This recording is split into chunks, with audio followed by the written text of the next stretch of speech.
Social media என்ன trend ஆகுதுன்னா அவராகவே தனிச்சா செயல்படுறாரு சொல்லி சோசியல் மீடியா ஒரு விஷயம் போயின்னு இருக்கு. நீங்க அந்த கட்சியை சார்ந்தவர், உங்களோட கருத்து? சோசியல் மீடியாவில் வரதுக்கெல்லாம் பதில் சொல்லிட்டு இருக்க முடியாது. என்னுடைய கட்சிக்குள்ளே என்ன நடக்குது எங்களுக்கு தெரியும். எப்போதுமே ஒரு சின்ன விஷயமா இருந்தாலும் பொதுக்குழு நிர்வாகக்குழுவை சேர்ந்து முடிவெடுத்து தான் செய்கிறாரு. வெளியில் இருக்கும்போது அவரை அவங்க முன்னிறுத்தும் போது எங்களுக்கு ஒரு மிகப்பெரிய ஒரு அடையாளமான முகம்ங்கிறதுனால வேண்டி அவர் கொஞ்சம் பெருசாக தெரியலாம், அவ்வளோதானே தவிர எங்களை எல்லாத்தையும் கைகோர்த்து அணைச்சிக்கிட்டு தான் எல்லா பணிகளையும் அவர் செய்கிறாரு. அப்படி தனிச்சையாக அப்படியெல்லாம் இயங்குற ஆள் அவர் கிடையாதுங்கிறது உங்களுக்கு ஃபீல்டுலேயே தெரியும். யாரெல்லாம் பலமாக இருக்காங்களோ அது திரையாக இருக்கட்டும் தரையாக இருக்கட்டும் எல்லா இடத்துலையுமே கூட சேர்த்துக்கிட்டு தான் அவர் பயணப்பட்டிருக்காரு. அப்படி ஒரு தாட்டு வெளியில் வந்துச்சுன்னா தவறான தாட்டு. சரி சார், அவரு மையம்னு ஆரம்பிச்சாரு. பட் மையம்னா சென்ட்ரல் இருக்கிறதாங்க.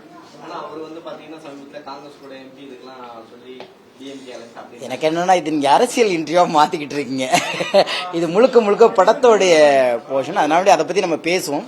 மையம்ங்கிறது அப்படின்னு நின்றுட்டு அசையாம இருக்கிறத இல்ல, சூழலுக்கு தகுந்தவாறு பிரச்சனைக்கு தகுந்தவாறு மக்கள் நலன் கருதி முடிவெடுப்பதுதான் மையம். அதை முதல்ல புரிஞ்சுக்கணும். ஒரே இடத்துல நின்றுக்கிட்டு இங்கிட்டு சாய மாட்டேன் அங்கிட்டு சாய மாட்டேங்கிறது இல்லை.